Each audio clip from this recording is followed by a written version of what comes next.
Hello everyone, you're welcome to this edition of the 6 p.m. primetime newscast over Equinoxe television, and we are coming to you from our headquarters in Cameroon's economic capital, Douala. I am Babla Jonathan.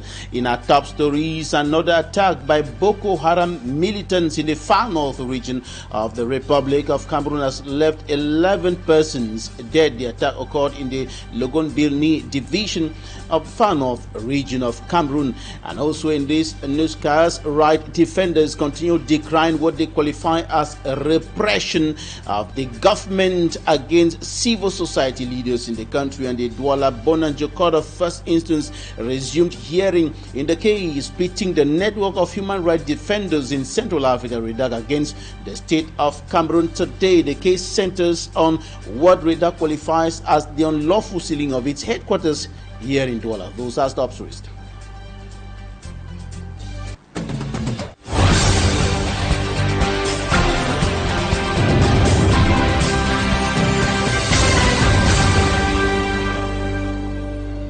Thank you for staying with us. The Douala Bonanjo Court of First Instance has resumed hearing in the case pitting the network of human rights defenders in Central Africa, REDAC, against the state of Cameroon.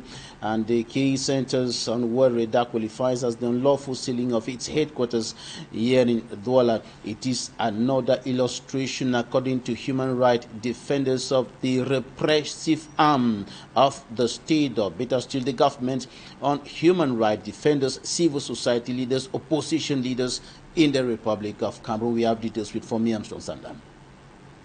Present at the Douala Court of First Instance for the hearing were Barrister Liz Com, Maximilian Gombe, and their defense team. However, once again, the case was adjourned for the absence of the state prosecutor. We came here with a battery of lawyers from Douala, Boya, Bamenda, and Yaoundé to defend Barrister Liz Com and Madame Maximilian Gombe. But the hearing was immediately adjourned to September the 7th, 2026, on the argument that the public prosecutor was absent again. The submissions from the prosecutions are still pending, particularly as the defense lawyers maintain that they have met all procedural requirements by responding to each summon from the court. We have consistently answered present with our clients, but we have the impression that the public prosecutor is running out of count or lacks the arguments to face our clients. This can be justified by the numerous adjournments, largely due to lapses or failures on their part. According to the defense lawyers, the delays in the proceedings in this case, which could have been concluded a long time ago, are tarnishing the image of the judiciary system in Cameroon. We think that all this is a result of what I see as some absence of serenity on the part of the state, because it is the state of Cameroon against Barrister Alice Com and Maximilian Gombe. Maybe they fear that the hearing will amount to nothing. However, we on our part, we hope that the case will be closed on the 7th of September 2026. The case which pits the state of Cameroon against Barrister Liz Com and Maximilian Gombe over the alleged breaking of seals at the REDAC's head office in Bali, Douala, will resume on September the 7th, 2026, before the Douala Bonanjo Court of First Instance. Transport and economic activities have come to a near halt in parts of the Fako division in the southwest region of Cameroon, following as a result of the dilapidated state of the 116-year-old Edinau Bridge, a colonial-era structure built during German rule. And the dilapidated state of the structure has cut off thousands of residents from a key transport link, prompting emergency assessments as authorities work on temporary alternatives while awaiting a permanent government solution. Innocent as it tells us more. A broken, collapsing and frightening structure hanging over the water. Once a vital lifeline, the 116-year-old Equinoxe bridge in the Fako division of the Southwest region has now become a danger to all who depend on it. Built during the German colonial era, the strategic bridge has suffered yet another partial collapse, leaving thousands of residents stranded and forcing vehicles to a complete halt.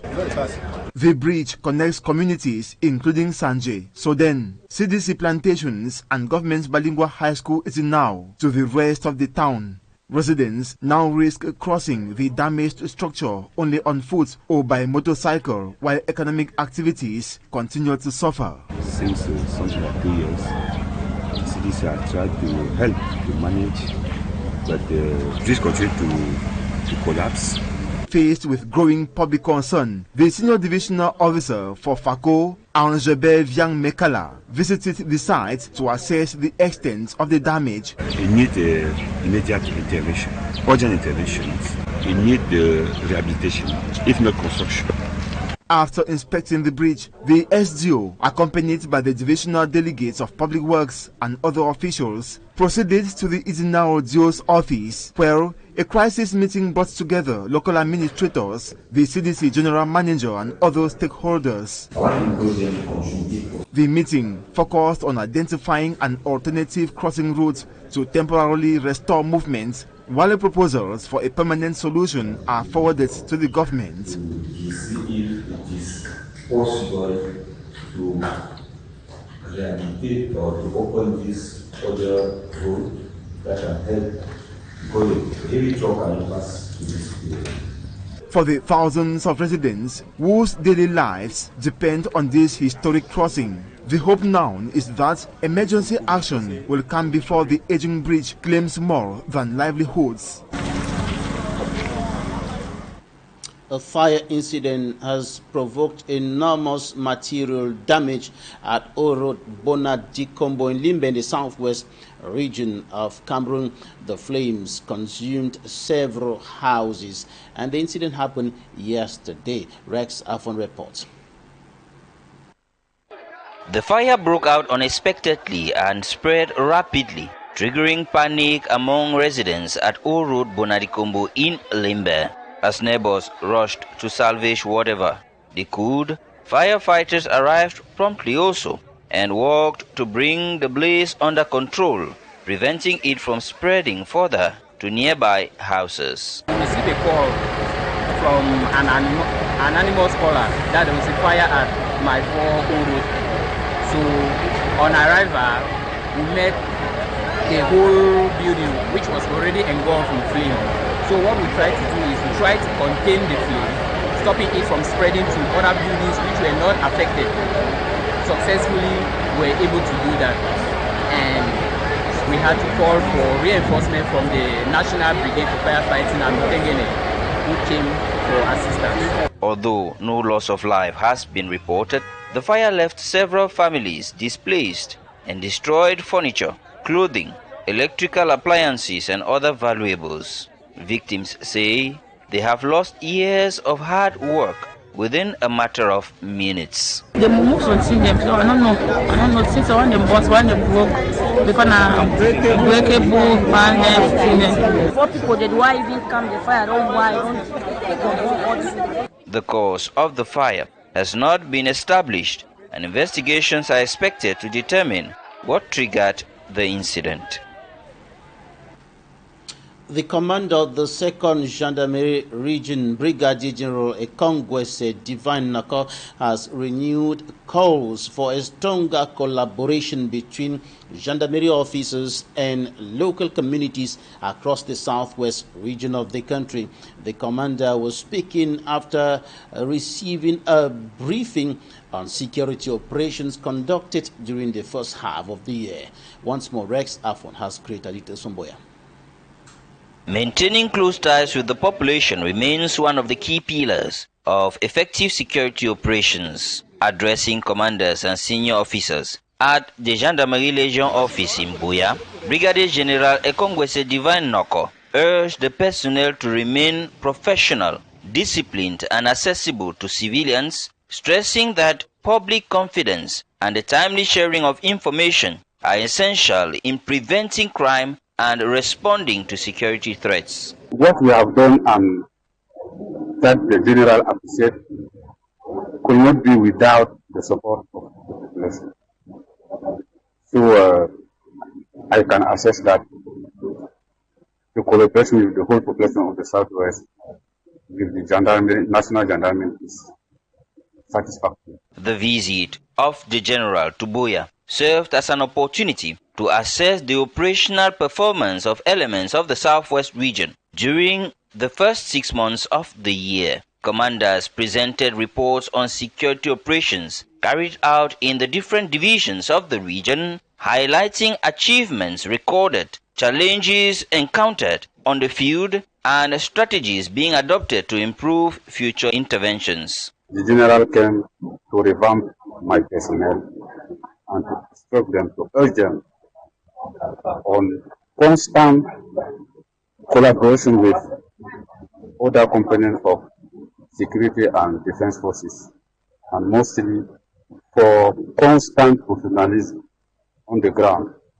This for the interest of the whole population and the protection of their goods. Beyond reviewing past operations, the meeting served as a platform to reinforce the priorities for the months ahead. Brigadier General NKENG called on his collaborators to uphold the values of integrity, professionalism, and respect for human rights while intensifying efforts to ensure the safety of persons and property throughout the region. I told you in the headlines that at least 7 persons have been killed by Boko Haram militants in a recent attack in the far north region of the Republic of Cameroon. The attackers stormed 2 localities in the Logon Birni division. Now let's have greater details with Annabila Rada. In the Logon Birni subdivision of the Logo and Shari division of the Far North region, women with their belongings on their heads, kids as young as 1, can be seen trekking over long distances as they run for their lives. This is after over 11 persons were killed in a Boko Haram attack on the Kuseri-Marua highway. The bloody attack happened precisely in the Milari village, some kilometers away from Gassama. Reports say the Boko Haram fighters stormed the village in their numbers, shot randomly at women, men and children. 9 people were reported dead on the spot. One of the victims was a nursing mother of an 8-year-old baby. Some other victims were transferred to the hospital, but later on gave up the ghost. Those who lost their lives were all buried in a solemn ceremony which left the population of Kuseri as a whole in total confusion. The displaced persons keep contemplating on when to regain their homes, as the Boko Haram insurgency seems far from being over in the far north region of Cameroon. A wave of coordinated insurgent attacks across multiple regions in Mali has forced the National Army to launch a swift counter-offensive to retake control. Meanwhile, a diplomatic dispute is rapidly escalating between Nigeria and South Africa as authorities in Abuja strongly denounced the recent deaths of 2 Nigerian migrants during anti-immigration unrest in South Africa. Lo Manyero tells us more. In West Africa, where a major security crisis is unfolding in Mali, following a series of coordinated insurgent attacks across several regions. The Malian armed forces have reported simultaneous strikes targeting multiple strategic towns in the northern, central and southern parts of the country.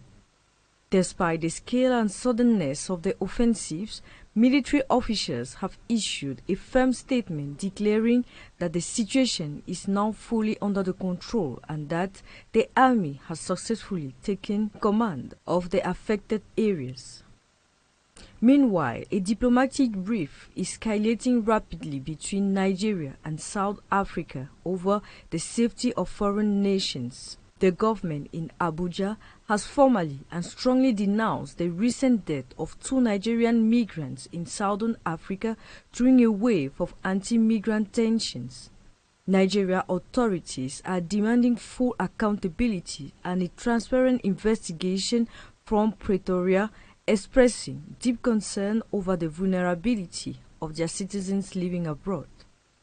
Together, these developing situations underscore the tense week of continental security and diplomacy. As Mali crumbles to maintain its fragile grip on regional stability, Nigeria and South Africa face a critical test of their bilateral relations, leaving regional bodies watching both borders very closely. And the situation remains quite disturbing in South Africa as a result of the anti-illegal immigration unrest in the country. And Abuja, or better still, the government of Nigeria said that 2 Nigerians have been killed, and this is provoking diplomatic tensions between the 2 nations. And South Africans have been particularly targeting Nigerians, or better still, the protesters in South Africa have been particularly targeting Nigerians who are in the country unlawfully. And they are saying that all those who are in the country in unlawful situations must return to their home countries because they are taking their jobs. This is what the protesters on the streets of different cities of South Africa are saying, and this is raising concerns across the African continent, with several analysts and observers saying that this is raising issues that are not good at this time, when there are much talks about the unity of the African continent, where many persons are calling for a borderless Africa, an Africa where people can travel from north to south, east to west. Goods and persons can move from different nations to the other without the necessity for visas. And several African countries have already opened up their borders to many Africans to come in without visas, but this is still delaying as a result of the fact that there are still several African nations holding to their visa procedures and delaying the borderless African procedure. Now we are looking at these issues, and also coming up in Talking Point, we are analyzing the volatile security situation in the northwest and southwest regions of the country. And we are looking at the fact that the security situation remains stable there, but government has remained silent for some time now, saying practically nothing about what is happening there. Unfortunately, due to some technical reasons, we're not going to have Talking Point today. We'll come back to that tomorrow. Thank you so much for staying with us. God bless Cameroon. God bless Africa. Goodbye.